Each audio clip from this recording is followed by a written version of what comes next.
I'm so glad you could join us tonight. This evening's topic is going to be about summer trainings. And before we get started, I just first of all want to thank you, not only for being here with us, but for all that you do for this program. We know it's been a challenging, time, and we've had a lot of information coming at you. So we're really glad you're here tonight. That's why we're here tonight. We want to be able to answer your questions. So thanks so much. Tonight, we have our Deputy Director, David Hull, who's going to be here to just touch base on some of the temporary policy changes that we sent out on Friday. We also have our Director of Cadet Operations, Ms. Vicki Powell, and a special guest from the West Coast, Jason Smith. Lieutenant Smith is actually the COTC for the largest combined virtual training command for summer 2020. So we're so glad to have him here as well. And without further ado, I'm going to turn it over to Deputy Director Hull. Good evening, everybody. Again, I'm David Hull. I'm the NSCC Deputy Director. I've been at headquarters for about 4 years, and before that, I was a volunteer for 20 years and a cadet before that. And I can assure you that this is probably the most challenging time we've had at headquarters, both in terms of the logistics for training and for funding as well. And so I appreciate the help that you all are giving in this time to keep our cadets and their families supported. On behalf of everybody at headquarters, I sincerely hope that you and your cadets and your families are safe and well. And for your own safety and the safety of our first responders and medical professionals, I'd ask you please to continue to follow all local guidance regarding stay-at-home orders and physical distancing. I do want to thank you for taking the time to read through that COVID-19 policy document. Despite what you might think, writing long policy documents is not our favorite pastime. We really want to get on to the training. So I do want to start off by saying we all know that Sea Cadets and Lead Cadets are not virtual programs. Leadership and character are not developed in isolation. They're not developed online. But to make sure that our cadets continue to make progress and to remind our families that we do have a value, we're going to be offering a lot of online training opportunities this year. And the training team's on the meeting tonight to discuss those policies, answer questions for you about procedures. At headquarters, we have tracked the pandemic daily and consulted with public health experts as we formulated our responses. As the outlook for this spring and summer has changed, sometimes from one day to the next, we have adjusted our policy guidance. Captain Zambernardi, for instance, has extended the in-person suspension through June 15th. So we're requiring virtual only training until the 15th of June. But we hope that's the last extension, and that after the 15th of June, that we're responding to the specific conditions in your state, your county, and your city. When we do open our trainings again, we're looking to keep them small. We're looking to keep them local. Small is a definition that's going to depend on where you are in the country. Local is going to be something that you're going to have to run through your NHQ rep. I'm going to tell you right now, however, we're not going to allow cadets to travel by air to any training through August. And as of right now, we are not permitting any overnight trainings this summer. So that's through the end of August. And here's the other big change. We're only authorizing one virtual training to be used for advancement credit. And a number of you have rightfully asked why. And so I'd like to explain our reasoning on that if you let me. First, we're looking to strike the appropriate balance between maintaining the integrity of our program, that's the things that set us apart, and keeping our cadets on track. Specifically, we want to avoid the virtual petty officer. So an E2 who was able to use 2 trainings for advancement this summer could make it to E4 without ever going to an advanced training. An E3 could take an online POLA and another AT this summer, and they could show up at your RT next summer as an E5, maybe even asking for an RDC billet.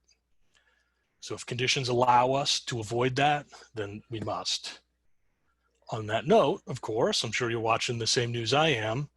We're starting to see signs that the world may be opening up in the not too distant future. And given that possibility, we wanted to be clear about our preference for in-person training. So let's get our cadets together as soon as it's safe. But if we can't open up later this summer, or God forbid, the fall or winter is shut down as well, then we can adjust this policy in the direction of leniency. But we can't give away the farm at the beginning of May and then have every single cadet take the 2 virtual ATs and then watch as the world opens up a month later. It's better to have the restraint now and leave those options available to us than to lower our standards right out of the gate. Cadets are welcome. They're encouraged to take multiple trainings this summer, many of which are free, some of which will provide professional certifications, and even potentially, we're working on it, high school credit. And please recall that there are at least 2 categories of cadet who can use 2 virtual trainings for advancement credit. The first is going to be new recruits, of course, can take the phase 1, the online version, portion of RT, and an advanced training this summer. They may even take them concurrently. And they'll make E3 the day they finish phase 2, assuming they've completed all the other requirements. The second group are cadets who registered for a spring training that we can show in Magellan. We're headed to a training over the spring that was canceled as a result of COVID-19. We're going to allow them to take a second AT for advancement credit. They were already on that track. And the other thing I want to say is if there are other extenuating circumstances, I just ask you to talk to your chain of command. To tell you the truth, all of this accommodations and alternatives is too much to be handled by Magellan automatically. And so we're going to open up Magellan for waivers. And so a cadet that doesn't meet the 0107 requirements of the admin manual for an advancement, the CO or admin officer will be able to request a waiver up to the chain of command. That's going to roll out in about a week or 2 in Magellan. The bottom line is we're not looking to cheat cadets out of their advancements. We're looking to maintain our integrity, we're looking to make sure that they have the integrity of their rate, that the rate they wear on their arm is earned, and that means the same thing as it did in 2019 or that it will in 2021. And again, I actually hope that you see it as a measure of hope that we can open up and get back to some semblance of normal order. So rather than just letting the cadets bank all the online trainings, let's let them use 1. If we only need 1, good. If we need more, we can open that up later. While I've got you, I do want to acknowledge that we do realize that right now we're asking as much more of our volunteers than we ever have before. When we get around to running our local phase 2 RTs, that's going to be all hands on deck. And so I hope you're working right now with your regional directors and your nearby commanding officers to start thinking about how you and your unit can support those essential trainings. And I thank you in advance for that. I want to give a special thanks to the online training facilitators who've worked so hard to get their material into a virtual format. And of course, I especially have to call out Lieutenant Smith for his efforts in putting together dozens of online trainings. You can see I'm on the Death Star in my background, but he's got all the different trainings that he's working on behind him. Thank you, Lieutenant Smith. A reminder, if you have training content that could be delivered online, please, I'm begging you, talk to your NHQ rep about working with us to get that material online. If you're overwhelmed at the thought of online education and training, we can connect you with the right folks to support the admin stuff, the education stuff. You let us know what you need to get it done, and we'll make the right connections for you. We also have a number of major initiatives in the works, in the pipeline right now, both in response to COVID and kind of coincidentally, that are going to be helpful to our program, which are just a part of our path of constant improvement. So please stay tuned in the weeks and months to come. And while I have so many volunteers in line here, I wanted to offer my sincere thanks to all of you who've provided the content and the feedback, which is so essential to those projects. And before I stop rambling, I just want to say, beg you to please continue keeping your cadets engaged. We need cadets and their families to know that we're still here, that we're still in the business of building leaders of character, and that we, meaning our program collectively, are demonstrating the strength of character to pull through this together and to get through with our integrity intact. At this point, I'm going to turn it back over to Karen and the training team for some more specific guidance and to answer any of your questions. Thank you for everything that you do. Please, you, your families, your cadets, stay safe, and as always, stay on target. Thank you. Thank you, Deputy Director Hall.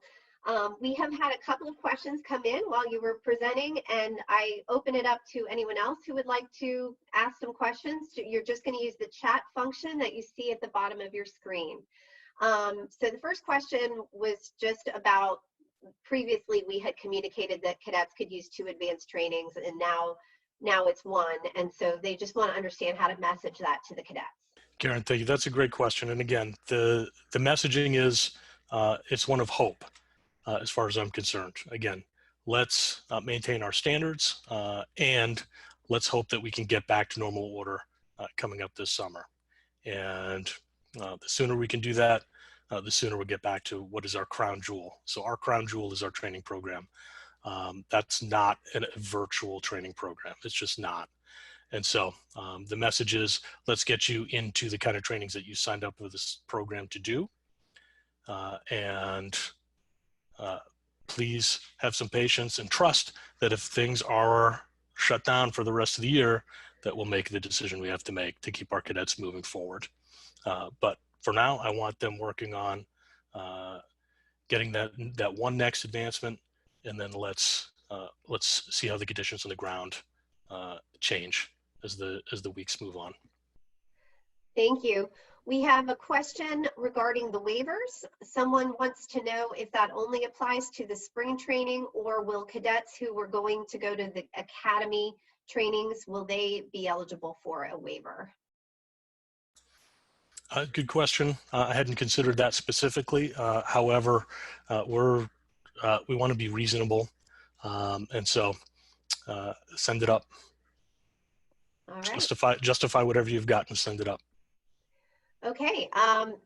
Another question. The way the trainings are set up, is it feasible for cadets to take multiple online courses? And I think that question will be for Lieutenant Powell or Lieutenant Smith. Thank you, Karen. I'm actually going to let Lieutenant Smith handle that because he knows the schedule and he'll be best able to address that. Thank you. It depends on the kid, right? And that's working in 2 decades in law enforcement, everyone wants an easy answer. And usually we live in gray, not black and white. So if they're great in front of the computer and they have the time, then they can do more than one. It shouldn't be an issue. You'll see on the website, on the Google sites, it breaks it down by how many estimated hours for each course it would take.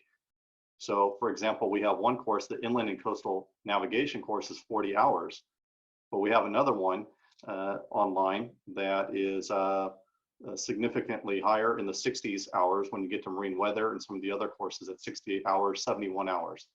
So we don't want them to be in front of the computer for 30 days and 45 days at a time. And so that's kind of a management plan. I think 2 would be okay. I would be leery about going to 3, to tell you the truth. Thank you. We have a question asking if the 001 forms still need to be signed and sent back via Magellan for virtual trainings. Vicki, I think that's probably for you. So regarding the NSC TNG 001, that's the parent permission form. I mean, that's the kind of the nickname that I've given that form. It's the parent permission form, and it's the parents giving permission for the cadet to participate in that particular training as indicated on that form. So yes, the NSC TNG 001 is still required. All right.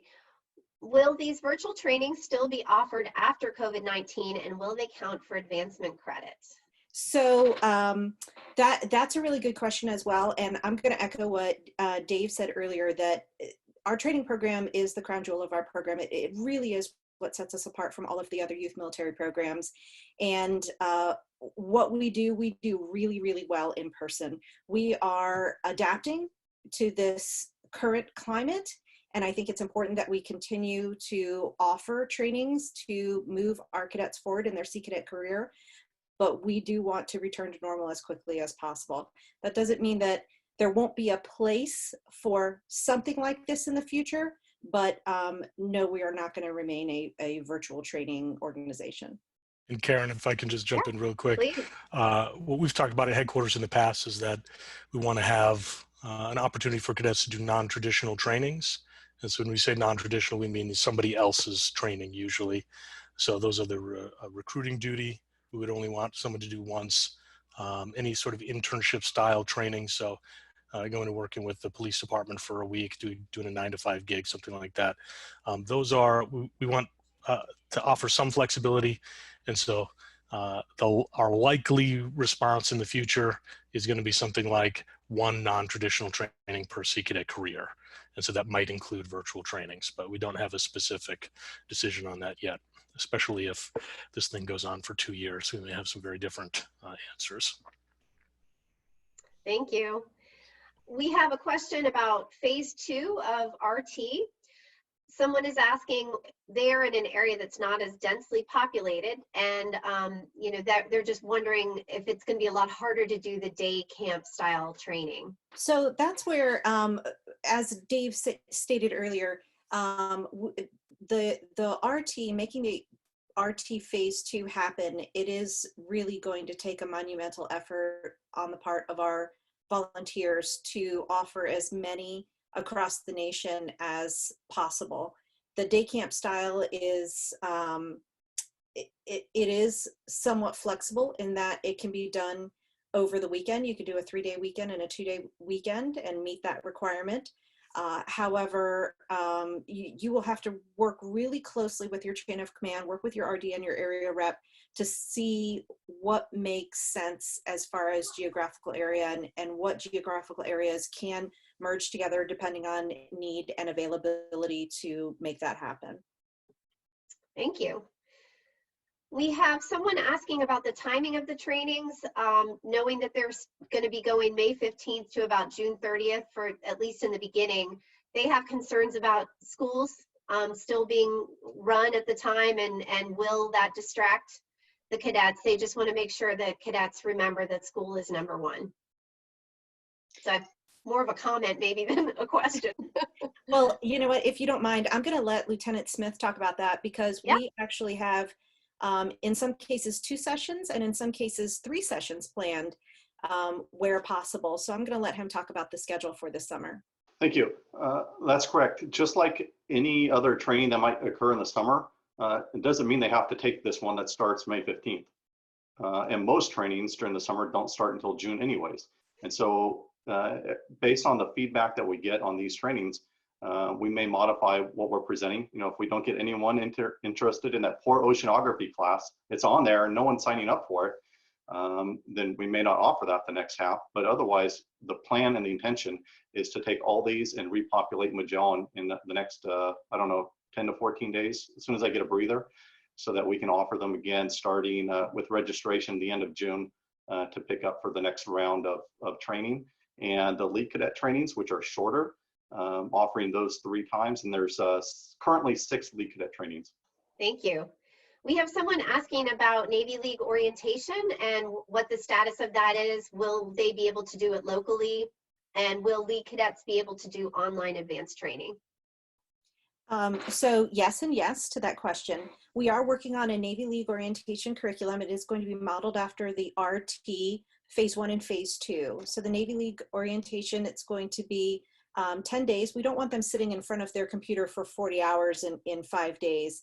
So we've broken it up to 2 weeks, and they're going to be in front of their computers about 2 to 2.5 hours maximum per day, and then have a 2-day in-person component to actually practice their skills together. So it is going to be very similar to RT.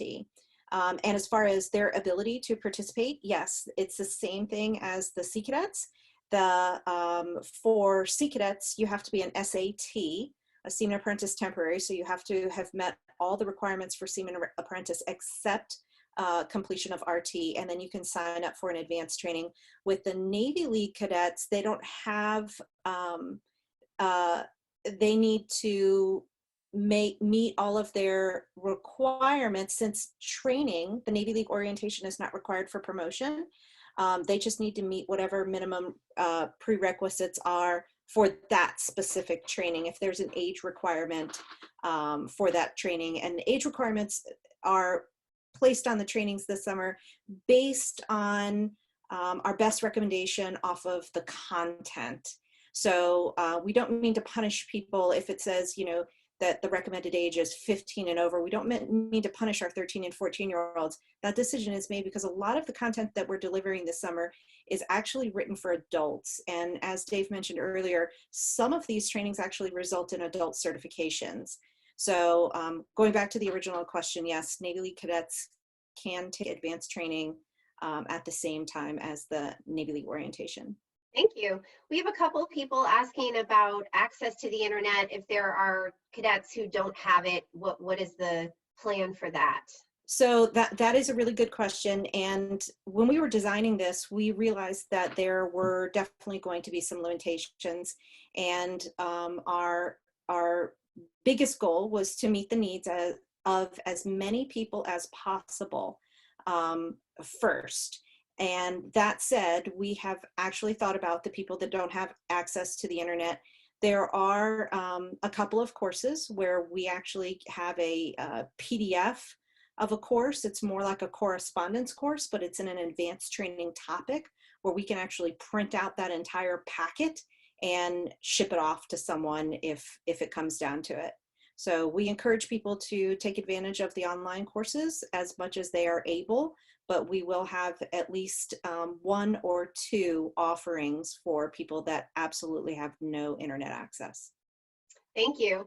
And for Lieutenant Smith, we have some people asking about what the kind of time commitment a cadet would be expected to give for an advanced training course, as well as what are the minimum number of hours that are needed. I imagine that varies by course, but I'll let you answer that. Sure. If they go onto the Google Sites, every single course lists how many estimated hours they're supposed to be to complete that.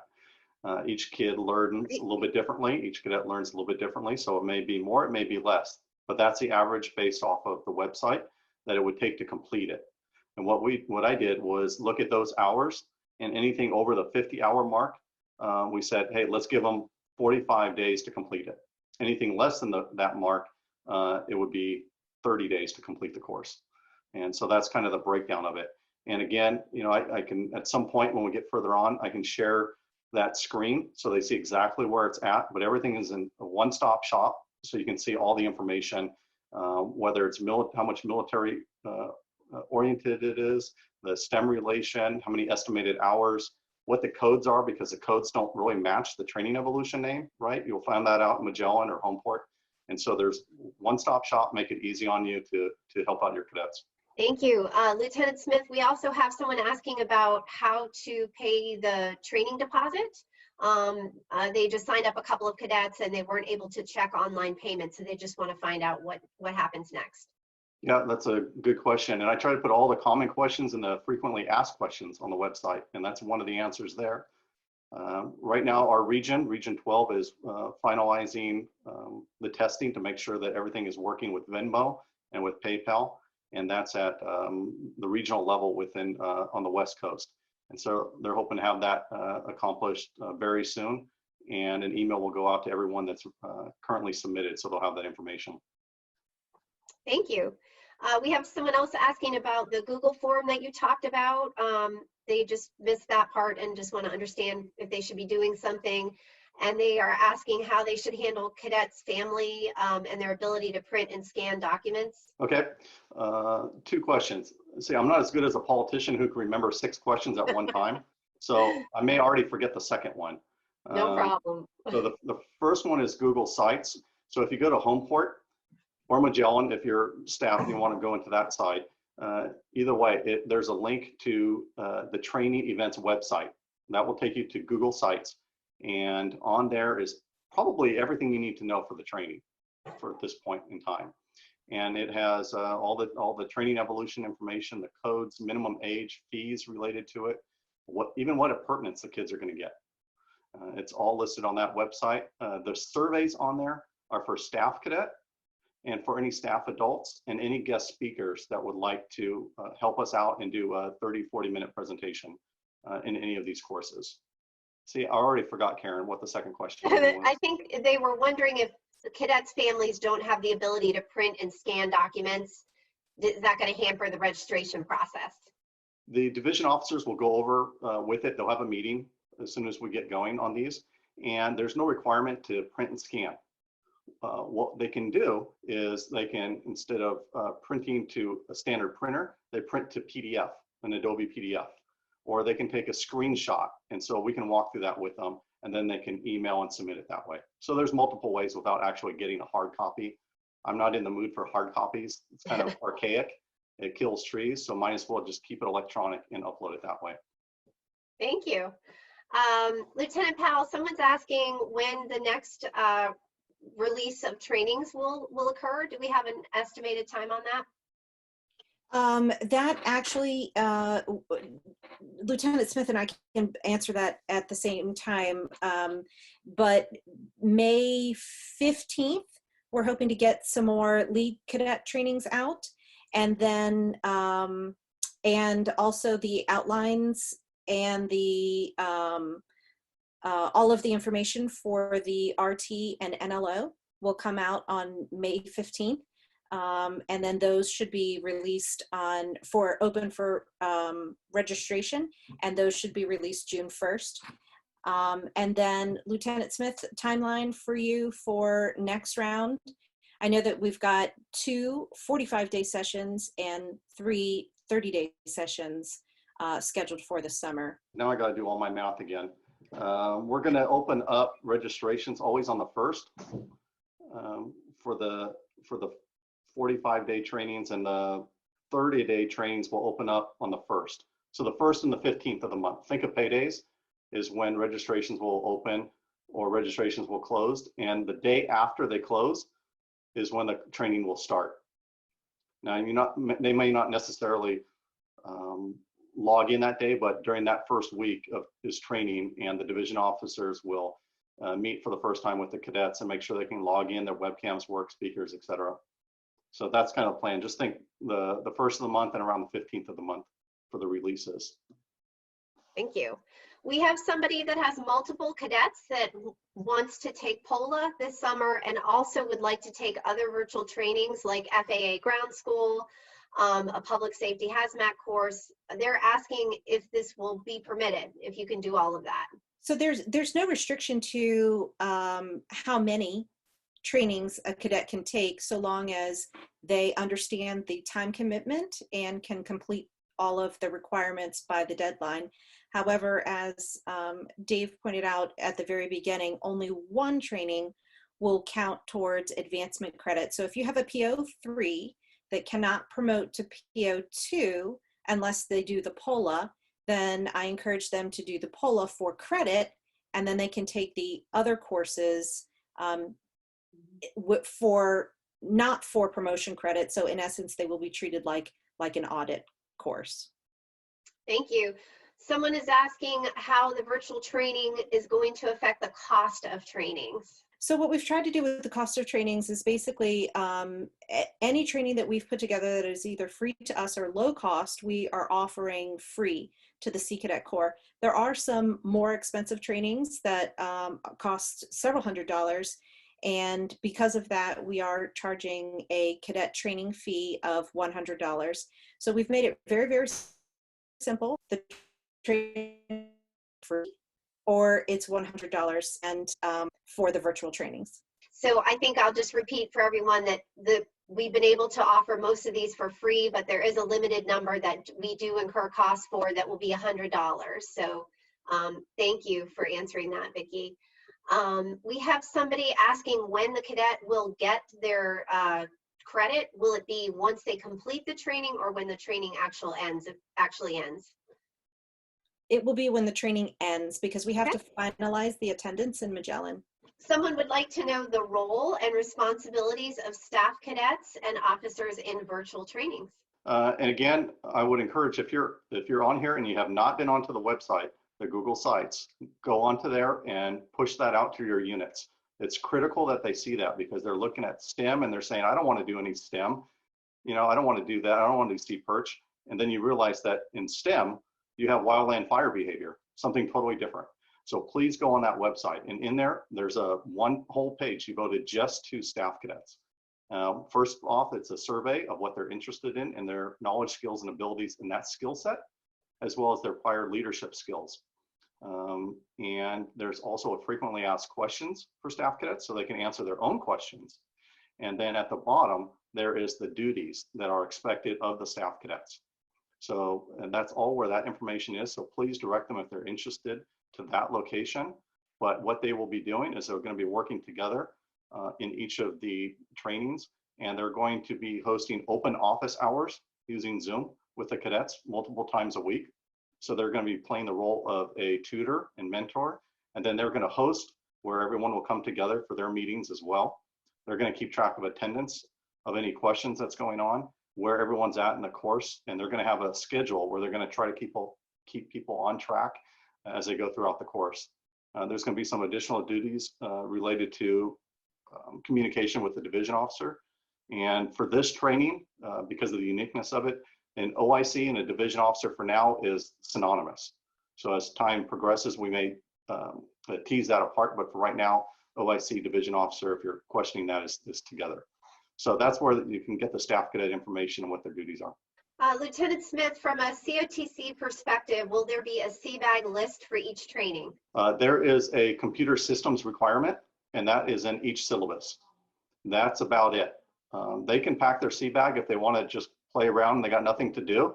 They need the exercise. Other than that, it's not required for the training. Only the computer system requirement. That's critical. If they don't have that connectivity, that capability, then they won't be able to attend the course. Thank you. This is a question about our temporary policy. The policy stated the preference for holding RT would be in late summer, August preferred. However, this person has a facility and staff available in July and not August. So will they be prohibited from holding a local RT in July? So that's a question that will depend on the conditions on the ground. And so what the state and county and local health department says, there are still plenty of places in the world where gatherings are still limited to 10. And we expect as the reopening phases begin, at least, that there may be an opportunity to do in-person trainings in July. Thank you. Vicki, we have someone asking if they need a COTC for these RTs, even if we offer to host one of the local trainings. They are going to need COTC access to Magellan. So yes, they need to work with their NHQ rep. They need to work with chain of command to make sure that whoever is running a phase 2, that they meet the COTC admin minimum requirements. Okay. And this is another question for you. Someone is asking if the cadets get service hours for the Saturday webinars that they've been attending. So that was addressed in the temporary policy changes, that they can actually use that for drill attendance. They just can't make that drill attendance mandatory.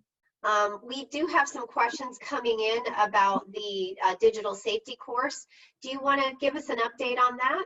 Yes, so it's the Ignite course, which is the digital wellness and safety. I worked very closely with Everfi in setting that up. And I know that a lot of people had a little bit of frustration because they said that, you know, we should set it up as USNSCC as the school and have everyone register for this training as a school. Unfortunately, the organization, everfi.com, they're not set up that way. They have it filtered down through by state. And so they would have to create a USNSCC school in all 50 of the states.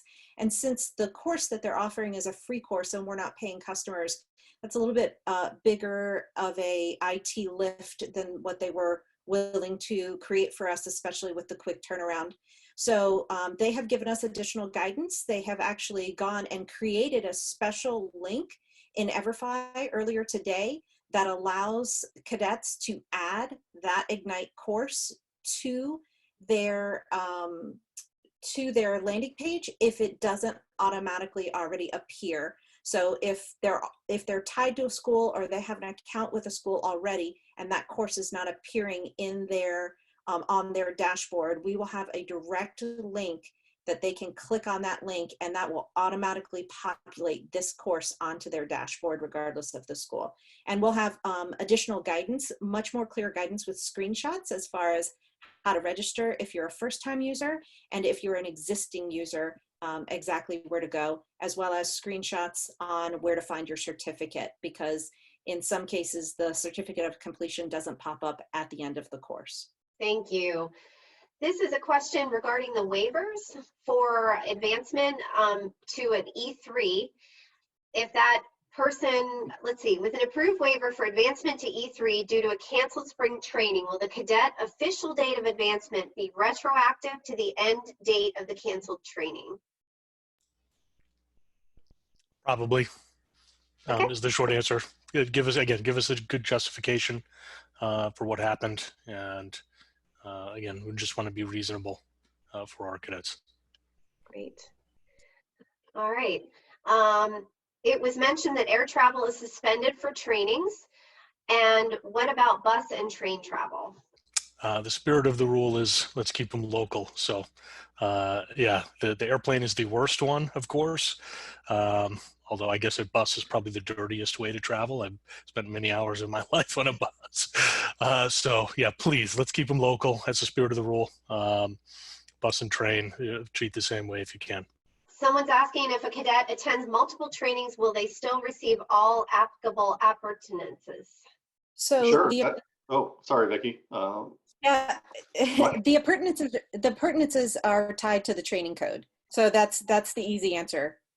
So they can just check the award manual and the training code will tell them which appurtenance that they can earn. Thank you. And we have several people asking how they can access the Google site that you were talking about, Lieutenant Smith. Sure. It's on Homeport or Magellan. If they click on one of the training evolutions, it's sitting in there. It's sites.google.com and seacadets.org. Great. /online-training-command/ and that'll get you there. And I know this is recorded, so for those that didn't get that, they can see that on the screen. And then from in there, as they come down, every single syllabus for all the trainings are right here. You can click on them. It's a PDF. Information for cadets and parents is on the next tab. General information, and then frequently asked questions. This is the section I recommended to take a look at. This is basically a Google sheet. You can pull it out and print it out if you'd like to, and it'll give you all the information for each course, what's required, how many hours, the start and end dates. Staff cadets and staff adults are very similar with the request for information if you'd like to staff it or a guest speaker. All right, thank you. We do have someone asking about the possibility of schedule conflicts within these virtual trainings. Lieutenant Smith? I'm guessing it's as it's related to video conferencing, doing Zoom within the trainings, I would imagine. And so this week we're working, and I'll have that ready by the end of the week. It'll be a deconfliction, and so that they won't conflict with any of the other courses on there or the training delivery online, guest speakers, etc., that NHQ has been providing to us. They will also be recorded, and we're working on quizzes so that if they can't see it at that given time, that they'll be able to watch it after the fact, post those videos to the YouTube channel associated with this online training command, and then participate in the quiz and receive the credit. Okay, we have a question about a cadet. If they complete phase 1 and there's no option for phase 2 in their area, what do they do? That's a really good question. We are still going to be offering or hoping to offer them over the weekends in the fall if needed.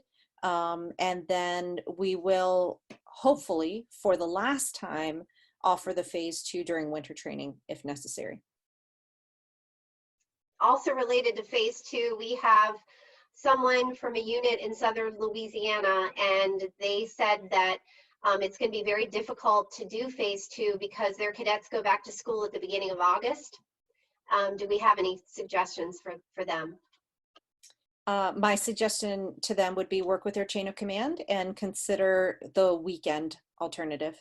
We have someone asking if adults can receive credit for taking these advanced training courses. Unfortunately, no. escort officer credit requires very certain things to qualify for escort officer credit. It's spelled out in our regulations. So if anyone's concerned about escort officer credit, I would just refer them to the regs so that they can see what those prerequisites are. But it is a supervisory role over cadets at a training. So merely taking a class will not substitute for any type of credit for the adults. Okay. Some cadets strive for honor cadet. Is that going to be given for these trainings? Lieutenant Smith. No. And the reason why is because they're all pass fail. There's no way to rank them with a grade or percentage of a course being done. They either do it and they get their credit, or they don't do it and they don't get their credit. Thank you. Staff cadets, on the other hand, depending on recommendations by the division officer, may receive the staff cadet ribbon. Thank you. This is a question about the digital wellness course. Someone's asking if there is any way for siblings to take that at the same time without each having to be on their own device, because some cadets have to travel or share. I don't know about that, Vicki. I'm going to turn that one to you. No, because they have to log in individually to their own account. But from what I've been hearing is that the digital wellness, the Ignite course, only takes between 2 to 3 hours total. And they can still register for a training right now. It's just that they won't get that final approval in Magellan until that certificate of completion is uploaded. So don't let that stop you from registering for a training. You can still register now and work on that course over the next 2 weeks before the training actually starts. And again, it's only about a 2.5 hour commitment. Thank you. This is for Lieutenant Smith. Someone's asking if they filled out the survey to be an adult volunteer for the virtual training. Do they need to register for that training in Magellan, or will they be assigned that role based on the responses that you received? Based on the responses I received, I have been doing interviews for the positions. And so I'm not through with all the positions yet. I know some have already put in Magellan. They just may not be approved in Magellan, because I don't need as many as you would need to run a recruit training. And so right now I'm being very picky and choosy because I want the best for the cadets. And with a limited number of adults, I want that skill set in that area so they can be a tutor and a mentor, but I want that leadership aspect so that the staff cadets can get something out of it. Because just because it's virtual doesn't mean there's not enormous amounts of leadership skill that they can learn. And so I'm being a little choosy. And if you haven't been reached out to me yet, you will be this week. So start getting ready for that. And thank you to all of you that have raised your hand to help with that. We really, really appreciate it. We have a question about what cadets should wear for their online trainings. Will they be told what the appropriate attire is or uniform for each training? Yes, that will be part of their initial briefing with their division officers. Okay, great. Vicki, someone's asking if they need to upload the digital wellness certificate into Magellan. Yes, they'll upload that in the exact same place where they upload the NSC TNG 001. So everyone should be pretty familiar with that. And they will just label that other doc. Okay. Someone is asking if there will be a coronavirus appurtenance for cadets that take trainings over the summer. No. Okay. With regard to the attire for the virtual training, someone's saying that some of the cadets don't have a uniform yet because they can't get, or they couldn't get to their uniform storage. So yeah, well, the key with the online training is not what you look like necessarily, is that you're doing the course and that you're participating and you're getting something out of it. So we'll work with our best, and we'll be the most lenient possible. Maybe they learn how to tie a tie instead. So we'll find out. okay. Will Magellan issue orders for local service record retention be printable once final attendance is approved? So I think they're asking if the orders will be printable once the final attendance is approved. So the way the trainings operate in Magellan is exactly the same way as they have operated in the past when we do in-person trainings. So yes, if they want to print a copy of the NSC TNG 005, if they want a hard copy for that, they can print that out. Thank you. We have an adult that was an escort officer last year. They're asking if they can do it again this year, and do they just do that through the normal registration process? So again, they would need to look at the needs of the virtual trainings. And if there is something that they think they can offer, I encourage them to reach out to Lieutenant Smith through his website, because he has an opportunity where people can apply for different positions. And then also, Karen, going back to the uniform issue, I am thinking that some people are probably concerned about RT, especially our cadets that just joined the program in March or April and will be attending phase 1 of their virtual RT without ever touching a sea bag or the contents of a sea bag. So obviously in those situations, they will be able to attend phase 1 without having a proper uniform, but they will need a uniform to attend phase 2, because part of completing RT is learning things like proper wear and care of the uniform. Thank you for that additional detail. That is helpful. We have somebody asking how officers can fulfill their escort requirement with so few training events because it's an annual inspection item. They're concerned about it.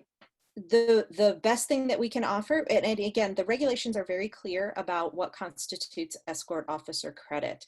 In order to earn that credit, I encourage them to look at the training and operations manual for the requirements to be an escort officer. And because of that, you know, we can't just allow people to staff a virtual training and have no direct supervision over cadets and give them escort officer credit.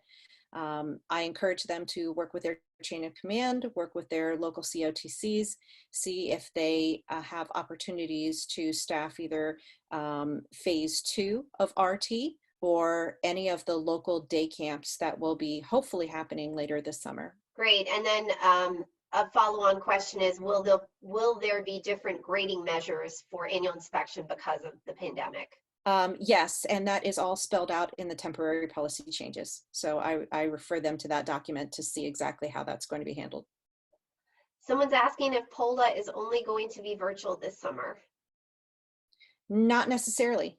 We are hoping to offer day camp style POLA in person later this summer. That would be our preference, but we are preparing for a virtual POLA if that situation, if that opportunity does not present itself, because we realize that POLA is one of those required trainings that you have to have as part of your Sea Cadet career to advance to a certain rank in our program.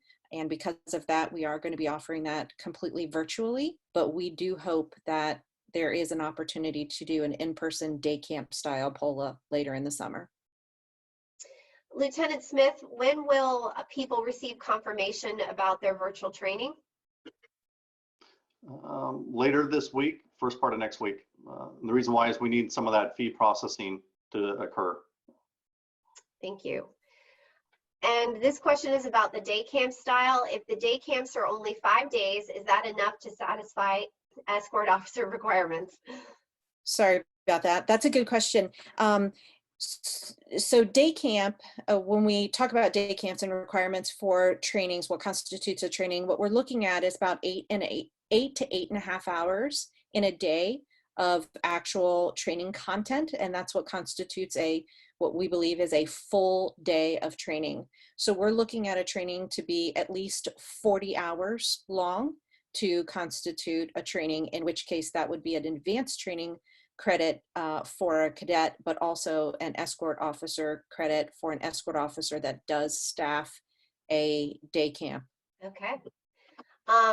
This is another question / comment about how to provide more opportunities for adults. They're just saying they're concerned that they won't have that opportunity because of the limited trainings. A lot of people are working full time, so they want to know how they can how they can know ahead of time if there's something that they'll be able to do to help them advance in their position. Yep, that's just something that we're going to have to work with. As with any of our summer trainings, whether it's a day camp or an overnight camp, that always presents a problem for people that, you know, are gainfully employed and have to work. But whether it's an overnight training or a day camp training, most of our adult officers that staff those trainings have to take time away from work to do so. So that is just something that people will have to work out individually, and we can only offer what is safe and allowable in certain geographical areas, and hopefully we will be able to accommodate as many people as possible. Thank you. Still more questions about escort officer. Someone just is wanting to clarify that it will not be possible to get that credit because phase 2 is not 40 hours. Phase 2 is going to be 40 hours. Yes. Okay. Okay. Five full days of training, and it will be 40 hours. Do you feel that the virtual POLA will be enough to then send a cadet onto the next level of training? So interesting. POLA is a leadership academy, and that's where we deliver information.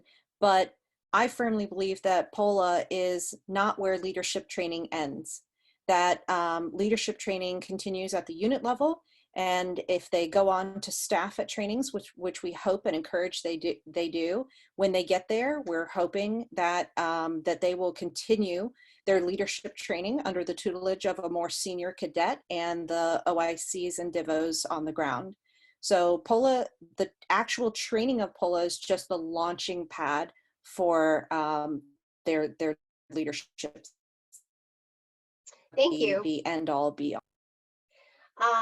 And related to that, if a PO has already attended POLA but has not staffed RT or NLO yet, would they be able to staff a virtual RT, NLO, or AT?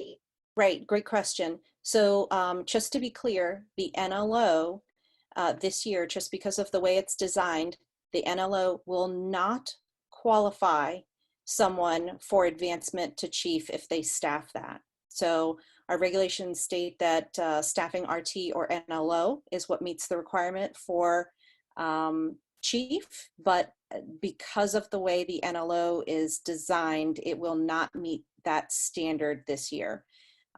Staffing RT will meet the requirement for chief.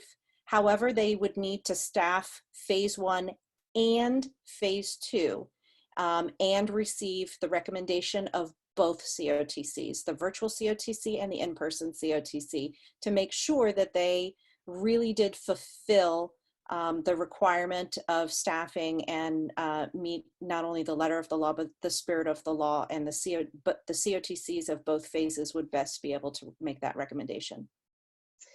Great. And at this time, we're coming up on the 8 o'clock hour, so I just want to be very respectful of everyone's time. I want to thank all of you so much for joining us tonight. There were a lot of questions that came in. If we did not get to yours, that's okay. We are going to compile them all into a frequently asked question. So we'll post that with a copy of the webinar so you can go back to that and reference it. I want to thank Lieutenant Smith, Deputy Director Hull, and Lieutenant Powell for all of your time this evening. You had a lot of questions thrown at you, so thank you. And again, for everyone out there, thanks for all you're doing. If you need anything from us, training@seacadets.org, and we hope to see you back next Monday. Thanks, everyone.